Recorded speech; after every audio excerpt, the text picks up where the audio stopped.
What's up, guys? This is part 2 where I talk about my favorite lessons from the book The Diary of a CEO, The 33 Laws of Business and Life by Steven Bartlett. I hope you enjoyed the first part so far. I don't want to talk too much, so let's get started.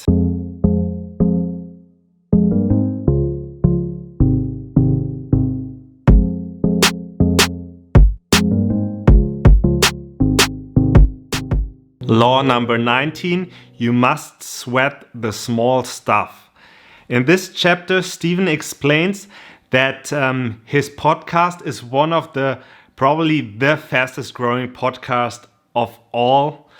And it's even faster growing than the famous podcast of Joe Rogan. And he says that he achieved this with his team because they took so much care of all the small details. So for example, if they invite somebody to do an interview with this person, they would figure out what is the favorite music of this person. And then they would slowly play this when the person arrives at the house where they do the podcast. Furthermore, they would also figure out what would be the perfect room temperature to do an interview, or they would try out a lot of different title and thumbnails for their video podcast on YouTube to see which one the people like the most.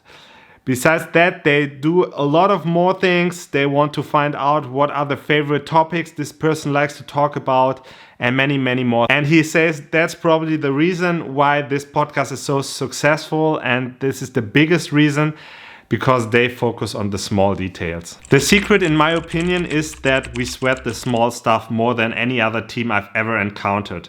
We obsess over thousands of small details that I believe most people would dismiss as trivial, crazy, or waste of time. He says that he learned this from following the Japanese philosophy of Kaizen, which means continuous improvement. So here, innovation is seen as a process where you try to improve small steps everywhere you are instead of trying to making big leaps. So I always ask the question to myself where I could have minor improvements every day in parts of health, relationship, and work. So where could I maybe do some little improvements? When I go to the gym, maybe I could do another extra workout for just 5 more minutes that day. Or could I maybe see friends on a regular basis twice a week in the evening? Where do I find some more time for some extra work in the evening to get where I really want to go? And yeah, I'm also focusing on the small details along the way. Just try to get something improved every day, and maybe you can also find some ways for your life. Law number 21, you must outfail your competition. We all want to find out how to be successful. Since I was a young kid, I wanted to be a football player. I did that all the time. That helped me to play even in the youth Bundesliga. And along the way, I realized that actually failing is not a bad thing. I realized the failing is the way you make it to success. Of course, when I was younger and I failed, I didn't score a goal, some striker scored a goal against me, or we lost a match, I was always angry and I was disappointed and negative, and I had bad feelings. I couldn't sleep that night anymore. And I slowly realized that failure is a big part of life. It's impossible to not lose a match. It's impossible to make everything right. And I realized from the mistakes that I made, they actually helped me to get better, to learn something, to put my focus on something new. And therefore, I got a lot of feedback, and this helped me to improve. And this you can apply to anything in life, if you do sports or if you're having a job in your career. Just failing should be seen as something very positive. And as soon as you realize this, you know that every failing gives you something to learn and to improve, and is the next step to get to long-term success. Furthermore, we also oftentimes ask ourselves, like, what is the next step we want to do? Where do we want to study? Which job we want to take? What is the right decision? we ask ourselves and we think about it all the time. And oftentimes we do not know 100%. It's impossible to know that because the experience is missing. We actually need to do things to know what is right. And here in the book, Steven also explains you should make a decision if you're 51% sure that something is right. You should go for this. Because if you wait for the 100%, then you will oftentimes procrastinate, don't do anything at all, or you wait just way too long and the choice is the option is over. He gives the example of Barack Obama. While he was a president, he oftentimes had to make really hard decisions. And of course, he wasn't 100% sure what to do. But he also followed this rule. As soon as he was more than 50% sure something is good, through the help of other people who explained them about many things he did not have any idea about, then he took this decision. Get to 51% certainty and make the decision. I find this advice very helpful, and the next time when you are in front of another big decision, maybe when you finish high school, when you realize this job is bad and you quit it, or you get fired, or you think about other things, what kind of car should I buy? There's a million times when we need to make a decision and we are not so sure. Just think about this kind of approach.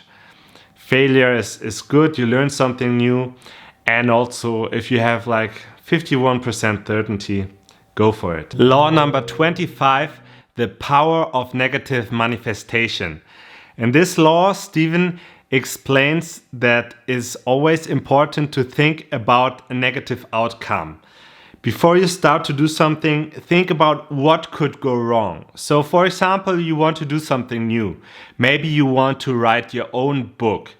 And then you should think before you even start, well, what could not work out? Why would this project fail? So for example, maybe you do not have an idea what to write a book about.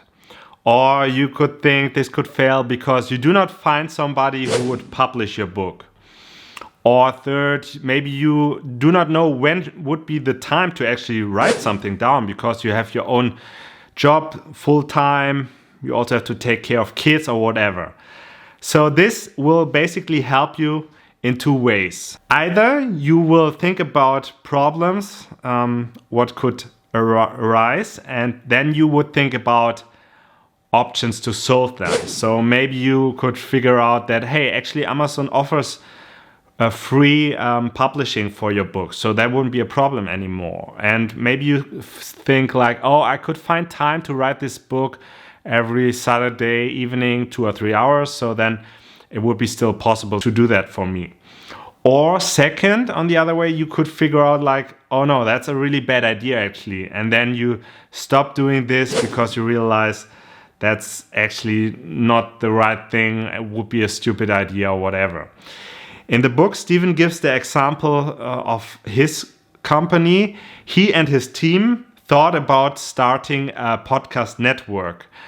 And the team was very excited about the idea. And then at the end, he also asked a question. Well, guys, what could actually happen so this project does not work out? And then the team thought about a lot of things. And then just 1 hour after actually thinking this would be a fantastic idea, they realized that they actually already had way too many things going on.